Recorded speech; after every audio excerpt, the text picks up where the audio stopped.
नमस्ते प्यारे बच्चों, आज हम फिर वापस आ गए हमारी हिंदी की कक्षा में।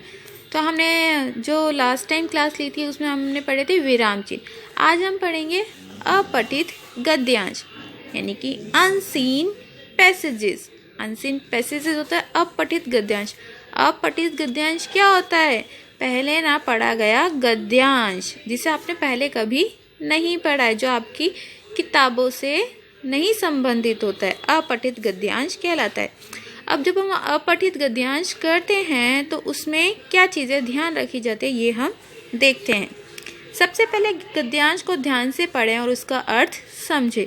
तो हमें क्या करना चाहिए? गद्यांश यानी कि जो भी पैराग्राफ दिया होता है इस तरीके से होता है, ये होता है आपका अपठित गद्यांश। ठीक है, ये छोटा सा पैराग्राफ है। भाई सबसे पहले इस पैराग्राफ को कितनी बार, कम से कम 1 से 2 से, अगर नहीं समझ आता तो आप 3-4 बार पढ़ सकते हैं। तो कम से कम 2 बार पैराग्राफ को, गद्यांश को पढ़ें। उसमें आई मुख्य बातों को पेंसिल से रेखांकित करें। प्रश्नों के सभी विकल्पों को भी ध्यान से पढ़ें। सर्वाधिक उपयुक्त विकल्प का ही चुनाव करें और जो सही हो उसी पर निशान लगाए। चुनाव यानी कि प्रश्न पूछेंगे तो प्रश्न का उत्तर भी ध्यान से दे। तो पेंसिल से हमें क्या करना था? मार्क। मैंने तो पेन लिया ताकि आपको साफ दिखाई दिए। बच्चों हम शुरू करते हैं अपठित गद्यांश। तो यहाँ पे जो गद्यांश है वो हल सहित है, मगर मैं आपको हल करके दिखाऊंगी। चरित्र निर्माण ही जीवन में सफलता की कुंजी है। तो पढ़ते टाइम सबसे पहले हमें क्या करना है? पेंसिल से अंडरलाइन करना है यानी कि रेखांकित। देखो कुंजी है, क्या है? चरित्र निर्माण। तो हम इसे अंडरलाइन करेंगे, कुंजी है।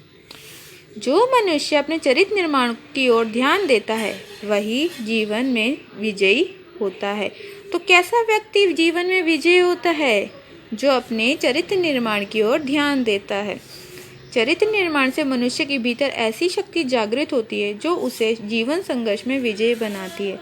तो किसमें? जीवन संघर्ष में विजयी बनाती है। ऐसा मनुष्य जीवन के प्रत्येक क्षेत्र में सफलता प्राप्त करता है। कौन सा मनुष्य? जो अपने जीवन चरित्र पर क्या करता है? ध्यान देता है।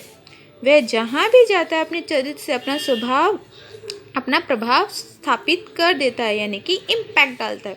उसके व्यक्तित्व में सूर्य का तेज, आंधी की गति और गंगा का प्रभाव होता है। तो जो उसका बिहेवियर होता है वो कैसा होता है? सूरज की तरह तेज होता है,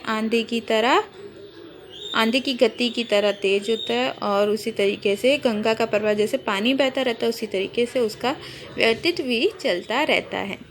तो ये हुआ हमारा गद्यांश जिसे हमने पढ़ा है। अब हम क्या करेंगे? कुछ प्रश्न दिए गए हैं गद्यांश के, इनको पढ़ते हैं। उपयुक्त गद्यांश के लिए उपयुक्त शीर्षक क्या है? तो अभी हमने गद्यांश में पढ़ा, क्या शब्द था जो बार बार आ रहा था? वो था चरित्र निर्माण। तो इसका जीवन संघर्ष, चरित्र निर्माण, जीवन, मनुष्य क्या होना चाहिए? चरित्र निर्माण। जीवन में सफलता की कुंजी है क्या? देखिए ये देखा था हमने, जीवन चरित्र निर्माण ही जीवन में सफलता की कुंजी है। तो चरित्र निर्माण मनुष्य को कैसी शक्ति प्रदान करता है? हमने देखिए यहाँ पे पढ़ा था, ऐसी शक्ति जागृत करता है जो उसे जीवन संघर्ष में विजयी बनाती है। उसे जीवन संघर्ष में विजयी बनाती है, उसे कायर बना देती है, उसे प्रभावशाली बना देती है, उसे हरा देती है। तो क्या करती है? विजयी बना देती है। चरित्रवान व्यक्ति जहाँ कहीं भी जाता है अपना क्या क्या स्थापित कर देता है? साम्राज्य, नाम, प्रभाव, व्यक्तित्व। तो क्या प्रभाव स्थापित कर देता है। तो यह था आपका अपठित गद्यांश। ठीक है, आप बच्चों को समझ आया होगा अच्छे से कि हमें अपठित गद्यांश करते समय किन बातों का ध्यान रखना चाहिए और कैसे करना चाहिए। इसी तरीके से मैं आपको एक और अपठित गद्यांश दूंगी, आपको वो खुद करना है। धन्यवाद बच्चों, आपका दिन शुभ रहे।